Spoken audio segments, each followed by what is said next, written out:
आज मैं आप लोगों को बता रहा हूँ काशी के बारे में।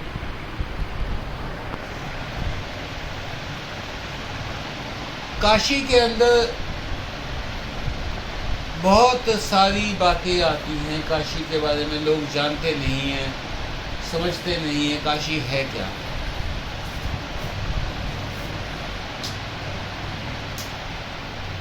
काशी के अंदर जो ज्योतिर्लिंग है वो कहलाते हैं विश्वेश्वर। विश्वनाथ बोलते हैं इसको, विश्वेश्वर उनका सही नाम है विश्वेश्वर।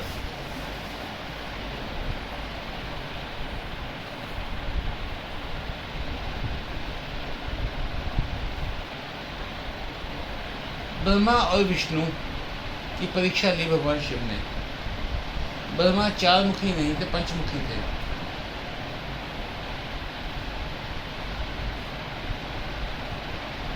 तो उनकी परीक्षा ली। बोले भगवान शिव को कहा, भगवान शिव ने कहा कि एक ज्योति का बड़ा सारा खंबा उत्पन्न हो गया।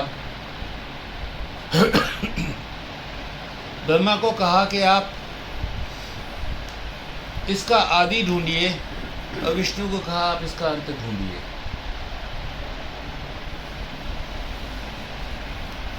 ब्रह्मा जी हंस पे बैठ के उड़ चले, विष्णु जी गरुड़ पे बैठ के उड़ चले। चलते गए चलते गए चलते गए चलते गए। ब्रह्मा जी ऊपर की तरफ जा रहे, विष्णु नीचे की तरफ जा रहे। विष्णु जी चलते रहे बहुत देर तक, पर उसका आदि नहीं पाया। ब्रह्मा जी गए तो ब्रह्मा जी ने देखा तो वहाँ पर उनको उसका अंत नहीं पाया। ब्रह्मा जी ने कहा कि अंत नहीं पाया, तो उन्होंने केतकी के फूल को कहा, सफ़ेद रंग का केतकी, शेवती, श्वेती, सफ़ेद रंग का गुलाब का फूल जैसा होता है। गुलकंद में वही इस्तेमाल होता है। गुलाब से नहीं बनता गुलकंद, गुलाब का गुलकंद ज़्यादा ठहरेगा नहीं। शेवती का जो गुलकंद है, जो केतकी का गुलकंद है, वो ठहरता है। अब उन्होंने केतकी को अपने उसके लिए ले आए, गवाही के लिए। तो ला के उन्होंने कहा भगवान, खंबा डिसअपियर हो गया। भगवान विष्णु से पूछा क्या आपने इसका आदि देख लिया? भगवान विष्णु बोले जी मुझे आदि नहीं मिला। अंत तो ऊपर है ना, आदि तो शुरू तो नीचे से होगा ना, धरती से। खंबा शुरू करोगे तो नीचे से शुरू होगा, ऊपर से शुरू थोड़ी होगा। मुझे इसका आदि नहीं मिला। ब्रह्मा जी बोले मैं तो इसका अंत देख आया हूँ। तो बोले अच्छा आपने देख लिया? कहते हाँ मैंने देख लिया। कहते केतकी से पूछ लो। खंबा डिसअपियर हो गया। भगवान शिव खड़े दिखाई दे। भगवान शिव ने कहा कि तुम झूठ बोल रहे हो। जिस मुख से तुमने झूठ बोला है, तो काल भैरव ने उनका वो पांचवा मुख काट लिया और वो हाथ में लिए हुए है। काल भैरव की मूर्ति में जब भी देखेंगे तो उसके हाथ में खोपड़ी होती है, एक कटा हुआ अस्त्र होता है, ब्रह्मा जी का अस्त्र है। तो उन्होंने कहा, विष्णु को वरदान दिया कि तुम्हारी ही पूजा होगी हर जगह, शिव ने, क्योंकि तुम सच्चे हो।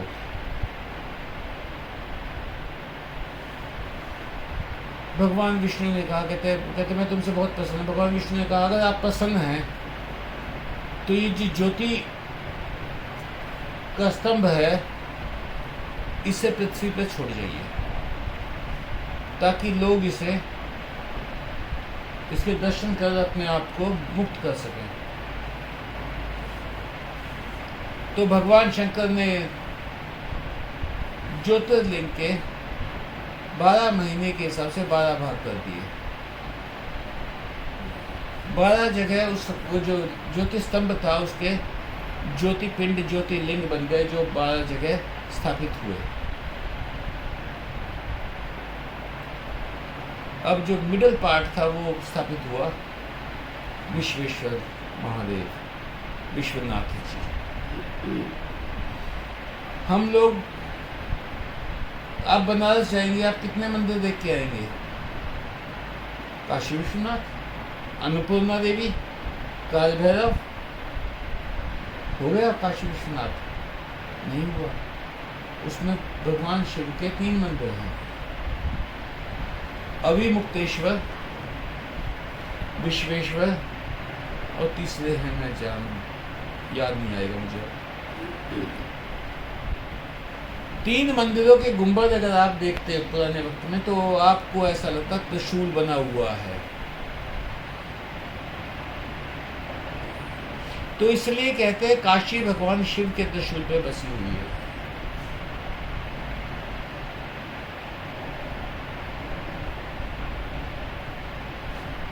पहली बार गंगा वहां पे मुड़ के, गंगा वहां कहलाती है वरुणा और 80, 2 नदियां बनती है।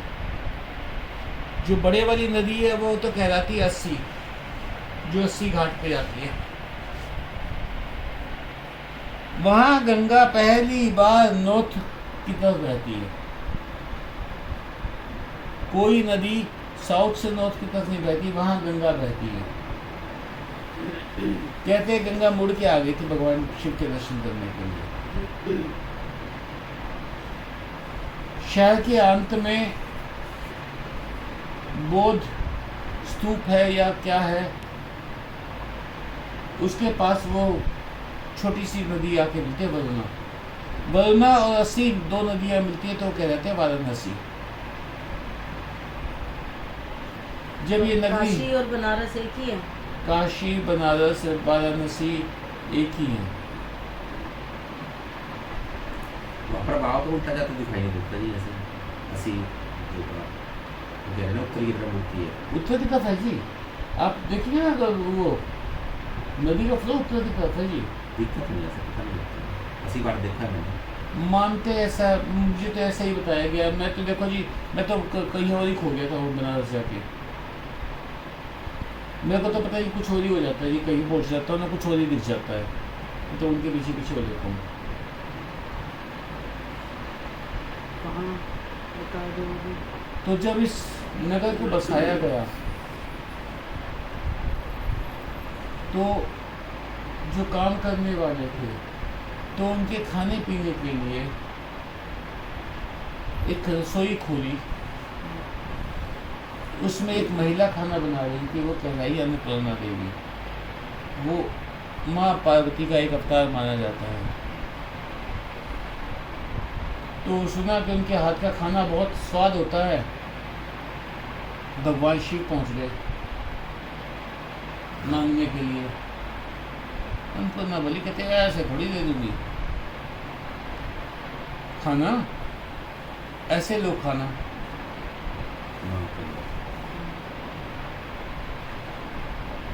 उन्होंने पात्र लिया हाथ में, कहते ला दे खाना।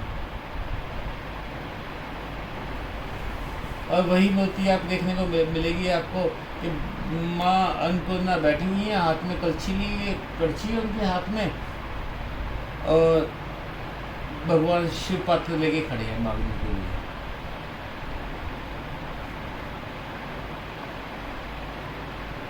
काशी के बारे में एक और मान्यता है कि वहां जो मरता है,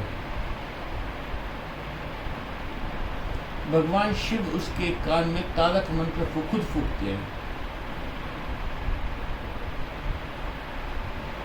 जो मर चुका होता है, जो डेड बॉडी लेके आते हैं वहां पे संस्कार करने के लिए, उस जगह पर भगवान शिव उन आत्माओं को अपने साथ अपने घर बना कर ले जाते हैं।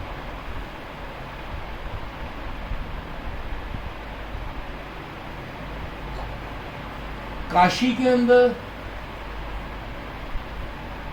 काले भैरव हैं। काले भैरव भगवान शिव के एक अवतार थे जिन्होंने ब्रह्मा का सिर काटा था। अब उनके हाथ के सिर चिपक गया, ब्रह्म हत्या का दोष लग गया। तो भगवान शंकर ने उनको बताया कि तू सारे तीर्थों पे नहा के देख ले, कहीं ना कहीं तो हाथ से छूटेगा। तो उन्होंने जब वहाँ पे स्नान किया तो उनके हाथ से वो सिर छूट गया, तो वो वहीं पे स्थापित हो गए काल भैरव। राशन अच्छा सिगारेट के पास हाँ, काल भैरव का मंदिर है।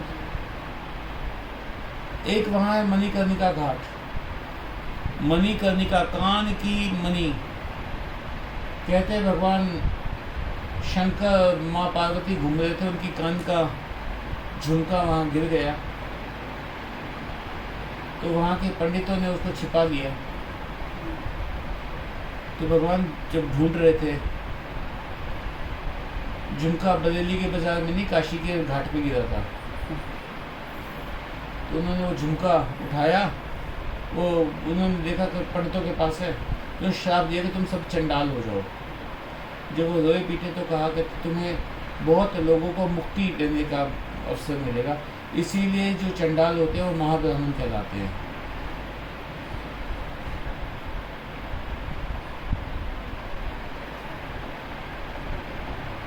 काशी के अंदर आप अभी काफ़ी कंट्रोवर्सी में चल रहा है वो ज्ञान वापी के लिए। जब औरंगजेब ने हमला किया तो वहाँ का जो मुख्य पुजारी था वो शिवलिंग उठा के और ज्ञान वापी कुएं में कूद गया था।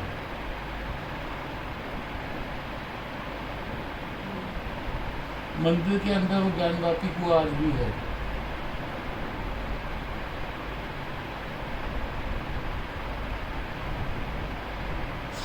जब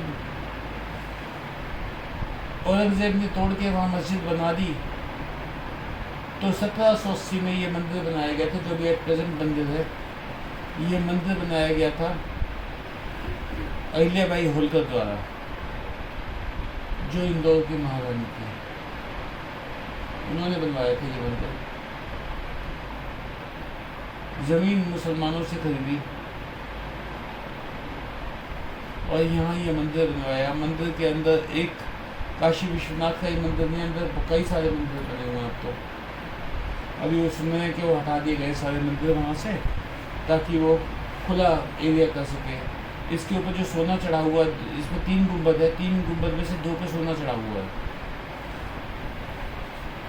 वो सोना चढ़ाया गया था महाराजा रंजीत सिंह द्वारा, जो पंजाब के राजा थे। उनके पास दोबारा जो गए कि तीसरा गुंबद भी सोने का हो जाए, पर वो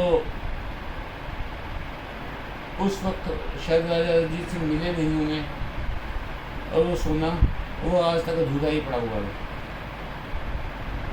अभी मैंने लिखा था उसको, पीएमओ में चिट्ठी लिखी थी, मेल भेजी थी कि इतना खर्चा कर रहे हो आप लोग, तीसरे गुंबद पर सोना चढ़वा दो थोड़ा सा।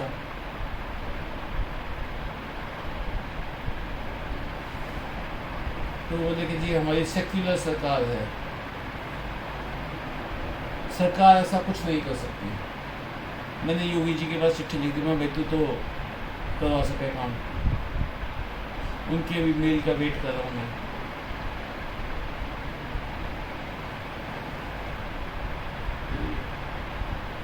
हिंदुस्तान में दानी तो बहुत है, जब एक पूरा मंदिर सोने का बना सकते हैं, पता नहीं कितना सोना लगा हुआ वहाँ पे, 160 टन सोना लगा हुआ है। लक्ष्मी का मंदिर भी बना हुआ है साउथ में।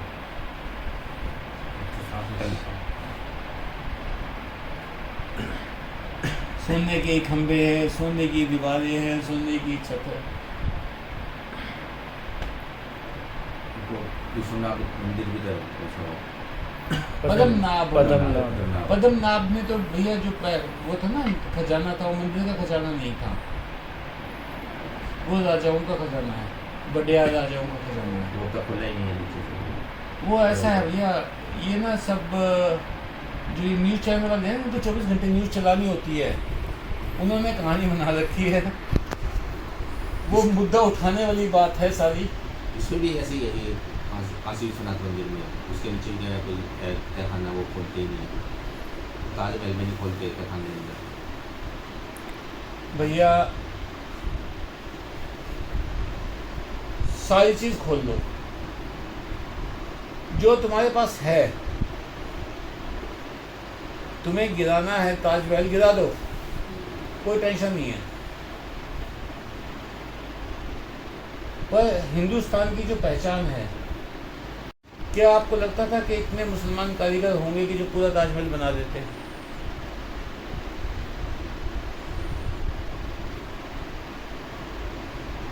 क्या इतना हो सकता है, पॉसिबल है? नहीं थे। उसमें क्या था, जो हिंदू कारीगर थे ना, उन्होंने हिंदू कलाकृतियाँ उकेर दी।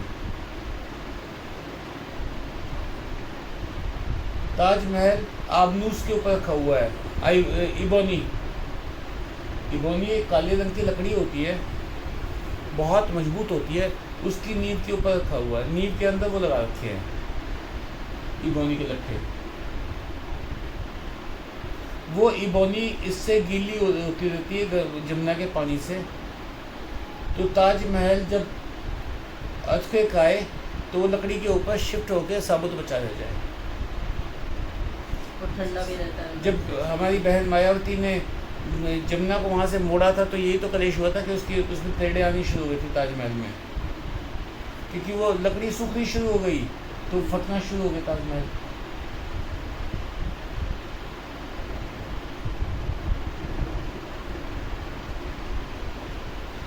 साइंटिफिक वे से बनाते हैं भैया सब कुछ साइंटिफिक है। जो बिल्डिंग खड़ी हुई है, अब ये बड़ा मेरे क्या कहते हैं कि उसकी वेधशाला थी ये कुतुब मीनार। भैया इतनी ऊंची मीनार है, एक बार खड़े होकर देखना उसके पास, नीचे से खड़े होकर देखना, क्योंकि वो बहुत बड़ी नहीं है, इतनी ज़्यादा बड़ी नहीं है। चौड़ाई भी ज़्यादा बड़ी नहीं है, तो ऊंची बहुत है। जब आप खड़े होकर नीचे से देखोगे ना, तो कहीं ना कहीं तो साइंस है भैया, जो इतनी ऊंची बिल्डिंग खड़ी हुई है। साइंस नहीं होती तो वो क्या नाम है दुबई की बिल्डिंग, बुर्ज खलीफा। बुर्ज खलीफा, वो ना खड़ी होती। मिस्र के पिरामिड है कितने ऊंचे चढ़ाए होंगे। मिस्र के पिरामिड एक अलग चीज़ है भैया, वो नीचे से इतने चौड़े होकर ऊपर भिड़े होते जा रहे हैं। ये एक सीधी खड़ी हुई है, सपोर्ट नीचे बहुत बड़ा बेस नहीं है।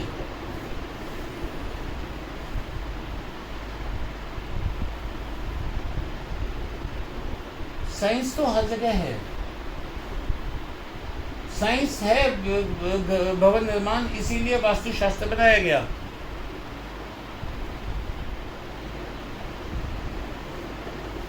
वास्तुशास्त्र भाग्य बदलने के लिए नहीं है, वास्तुशास्त्र बिल्डिंग बनाने की आर्ट है, आर्किटेक्चरल साइंस है। एक माँ विशालाक्षी का मंदिर भी तो है। हाँ जी, हाँ जी। ये साउथ के मंदिर देखोगे ना, नहीं काशी में काशी में बनारस। विशालाक्षी, हाँ शायद है, है। मुझे याद नहीं, बहुत साल पहले गया था, मुझे ज़्यादा तो नहीं, 30 साल हुए हैं, 35 साल। मैंने तो वहाँ के पान लोग खाए। मैं शादी में गया था, दोस्त के भाई की शादी में। ज़्यादातर लोगों को तो पता नहीं होता मंदिर कौन कौन से हैं, कौन से देखने हैं। वैसे काशी विश्वनाथ 468 मंदिर हैं टोटल। एक दो मंदिरों में गए या छुट्टी बस वापस। 468 में गिरा भी तो दिए सैकड़ों मंदिर, सैकड़ों मंदिर इन्होंने गिरा भी तो दिए हैं। अब ये ऐसा है गलियारा भाई, बनाया जो गलियारा बनाया ना, मेरी बात सुनो, उसमें जो मंदिर बनाए गए ना, वो बहुत सारे मंदिर ऐसे थे, उसमें से 90% मंदिर ऐसे जो घरों के अंदर छिपा रखे थे लोगों ने। उनकी सबकी मूर्तियां अंदर म्यूजियम बनाया गया भाई, उसमें है।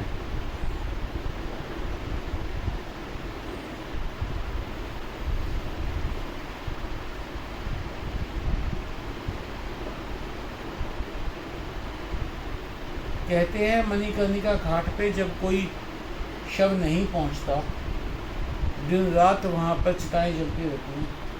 कभी शब्द पहुंचता नहीं तो एक कहावत है कि लकड़ियाँ इकट्ठी होकर खुद सुलगने लग जाती हैं। तो भगवान शिव के धुने हैं। हमारे एक ऋषि हुए हैं, उन्होंने वो लिखा करते कि उन्होंने भगवान शिव को देखा घूमते हुए इस बात पे काशी में। जो मणिकरण है कुल्लू से आगे, वहाँ भी यही कहते हैं कि मणि वहाँ गिरी थी। ऐसा है, एक मजेदार घटना तुम्हें सुनाता हूँ, तुम लोग हंस के वक्त फोटो लोगे। महावीर जी का नाम सुना है किसी ने? किसका जी? महावीर जी जैन समुदाय का बहुत मशहूर तीर्थ है राजस्थान में। उसमें क्या है कि उसमें एक बड़ी सारी भगवान महावीर की मूर्ति है जो दबी हुई मिली थी, जहाँ पे खाटू श्याम जी का शीश मिला था। सब जगह एक ही कहानी, गाय जाके खड़ी हो गई कि थनों से दूध अपने आप बहने लगा, वो खुदाई करके देखा तो अमृत निकल गई। ये ना मैं बड़ा हंसता हूँ इस बात पे, ये कहानी जहाँ भी इस मेरे सामने आती है मैं हंसना शुरू कर देता हूँ। ऐसे ही है। सब जगह एक ही बात। क्या तुम्हें कहानियां और नहीं मिलती? जहां सुरंग होगी वहां बारात घुस गई थी, पूरी बारात गायब हो गई। 500 सुरंगों को देख चुका हूं मैं जिसमें पूरी बारात गायब हुई थी। मुझे ये समझ में नहीं आता, बारात आई थी तो इसलिए शिकारवानी घुसी थी कि सारी सुरंगों में। ये सब के सब इतने बुरे हाल, इतनी कहानियां जोड़ दी गई, जो भगवान की जो हकीकत थी उससे खो के आप लोगों को कुछ और समझा दिए गए, कुछ और बना दिए गए। भगवान क्या है? भगवान यहाँ भी है, भगवान यहाँ भी है, भगवान वहाँ भी है, भगवान वहाँ भी है। भगवान नाराज नहीं होते कभी भी, भगवान कभी प्रसन्न नहीं होते। वो साक्षी भाव में बैठे हैं। तुम अपने कर्म कर रहे हो, उसके फल भोग रहे हो।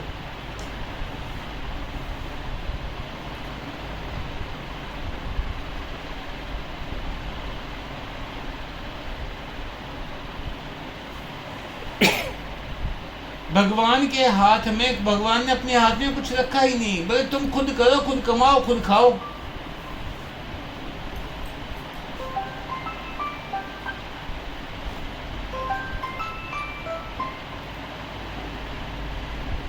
भगवान कहाँ करते हैं? जब आप अच्छा काम करते हो तो भगवान आपकी मदद को आ जाते हैं।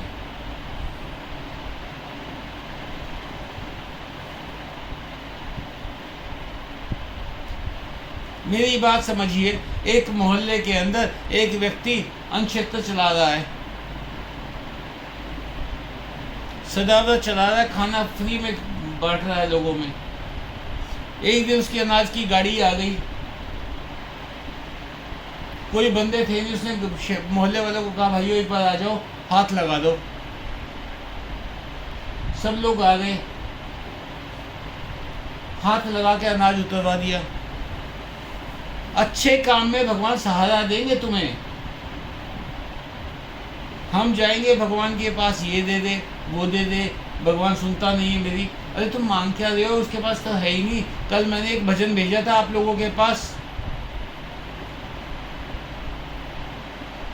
वो सब कुछ त्याग के बैठा है, वो तुम्हारा चढ़ावा क्या लेगा? वो भजन सुना आप लोगों ने? कितना शानदार भजन है कि तुम्हारा चढ़ावा चाहिए ही नहीं उसको।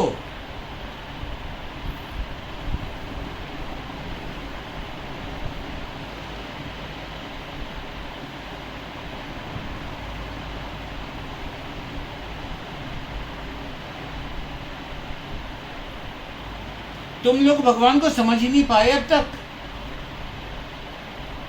भगवान आप लोगों को देख रहे हैं। जब आप अच्छा काम करते हो सपोर्ट कर देते हैं, जब बुरा काम करते हैं छोड़ के पीछे हट जाते हैं।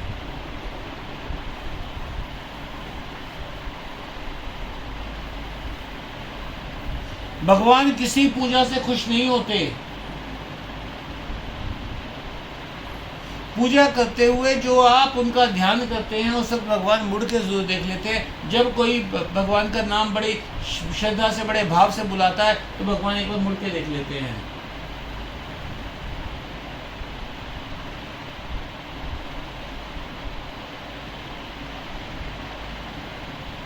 भगवान आपको रोकते हैं बुरा काम करने से। आपके मन के अंदर से आवाज आती है कि गलत काम है ये।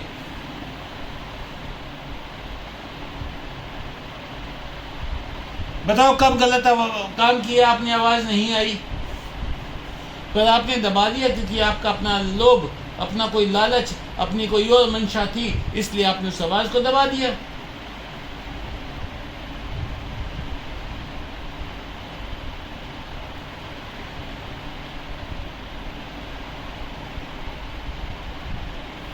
काशी जाओ, त्र्यंबकेश्वर जाओ, कहीं जाओ, मोबाइल पे तो अब सारी फोटो अवेलेबल है। आज एक काम करना, शाम को केदारनाथ की फोटो देखना, गाय तालाब पे जाना और शिवलिंग की जत्थी पा लेना और सोचना कि मैं केदारनाथ की जत्थी पाया हूँ, मैं त्र्यंबकेश्वर को जत्थी पाए हुए हूँ, मैं ओंकारेश्वर को जत्थी पाए हुए हूँ, मैं विश्वनाथ को जत्थी पाए हुए हूँ, मैं बैजनाथ को जत्थी पाए हुआ हूँ। फोटो देखो, इमेजिन करो जत्थी वालों क्या मैं तो वहाँ खड़ा, मेरे को दर्शन हो गया, आनंद, परम आनंद। 12 ज्योतिर्लिंग तुम्हारे 12 मिनट से पहले पूरे हो जाएंगे।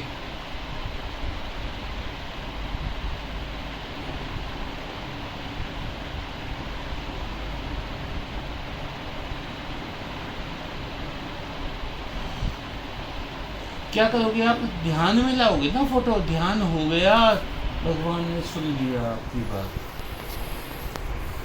मांगना मत, सब वही हो रहा है जो आपका प्रारब्ध है, जो आपकी किस्मत में लिखा हुआ है, जो आपने अपने कर्मों से कमाया है, वही मिलना है, वही होना है। एक छोटी सी कहानी सुनाता हूँ। एक बार एक व्यक्ति था, वो बड़ा दयालु था। उसने देखा एक भिखारी गंदे शंदे कपड़े पहने हुए, फटे पुराने कपड़े पहने हुए, धूप में, बारिश में, नंगे पांव, भूखा प्यासा, उसे बड़ी तरस आता उसको देख के। उसने क्या किया, अपने 2 जोड़ी जूते, कपड़े और नहाने की साबुन, सिर के लिए शैम्पू और सारा सामान डाल के भिखारी को दे आया। वो 2 दिन के बाद भिखारी दिखाई दिया तो उसने कुछ पैसे दिया है, शेव वगैरह करवा लिए उसने, भिखारी ने बाल कटवा लिए और साफ सुथरा हुआ, वहाँ पे बैठा हुआ। एक छतरी भी ली हुई इसने।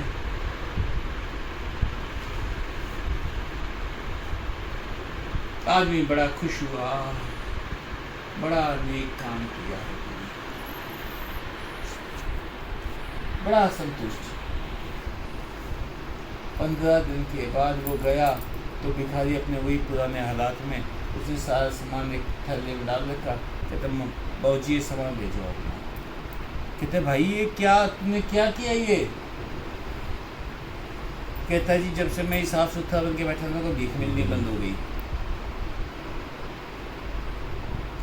व्यक्ति हंसा, बोला ओह इसका प्रारब्ध ही ये है कि गंदा रहे।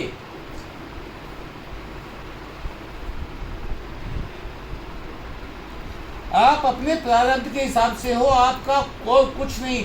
जब आपको क्रोध आता है, जब आपको टेंशन होती है, क्यों होती है? क्योंकि आप अपने प्रारब्ध को एक्सेप्ट नहीं कर पाए, स्वीकार नहीं कर पाए प्रारब्ध को।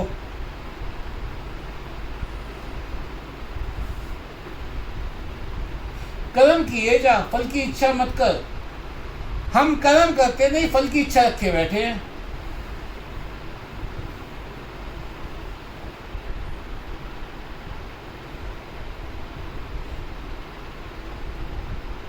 मुक्ति कर्म के साथ है।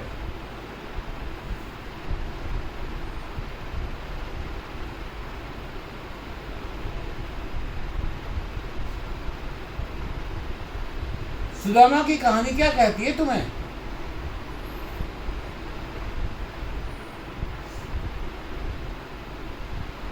सुदामा की कहानी क्या बताती है? मुझे नहीं पता सुदामा हुए कि नहीं हुए।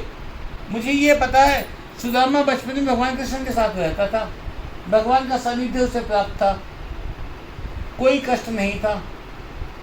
भगवान से दूर हो गया, सारी दुनिया के कष्ट आ पड़े। भगवान के पास आया, सारे कष्ट समाप्त हो गए। आप पहुंचे भगवान के पास,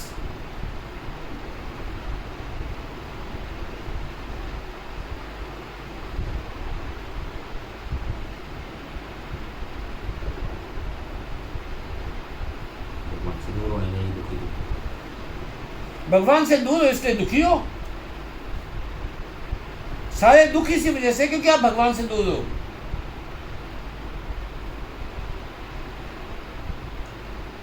आपने बताया था वो आपसे दूर हो, ये मेरी कमी है, ये हमारी अपनी कमी है भगवान से दूर हो। हम भगवान को पता नहीं क्या समझ के बैठ गए हैं।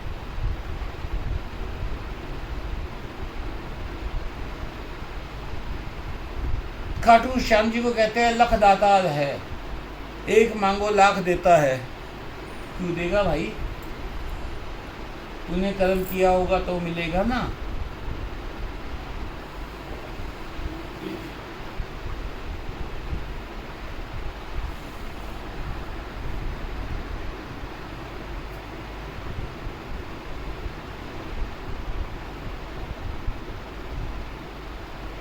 तो भगवान से जुड़ो, सारे कष्ट दूर हो जाएंगे, सारी टेंशन दूर हो जाएंगी। भगवान तूने जिस हाल में रखना उस हाल में मैंने रहना है। मैं खुश हूँ जो मुझे मिला, बहुतों को ये भी नसीब नहीं है।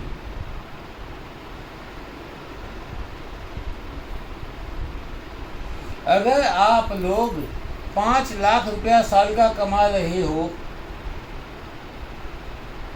तो आप दुनिया के टॉप 5% लोगों में हो।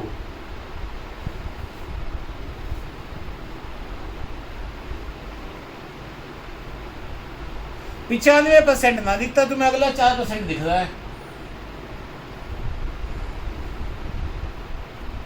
पीछे मुड़ते तो धन्यवाद करते हैं ना तुम।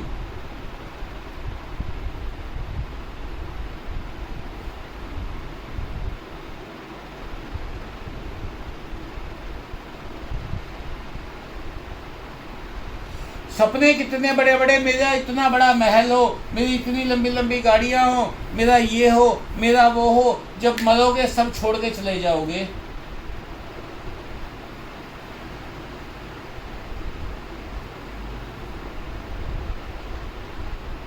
कुछ नहीं जाएगा, एक चीज जाएगी, आपके कर्म। झूठ कहते हैं वो लोग जो कहते हैं खाली हाथ आए थे, खाली हाथ जा रहे हैं। किस्मत लेके आए थे, कर्म लेके जाएंगे।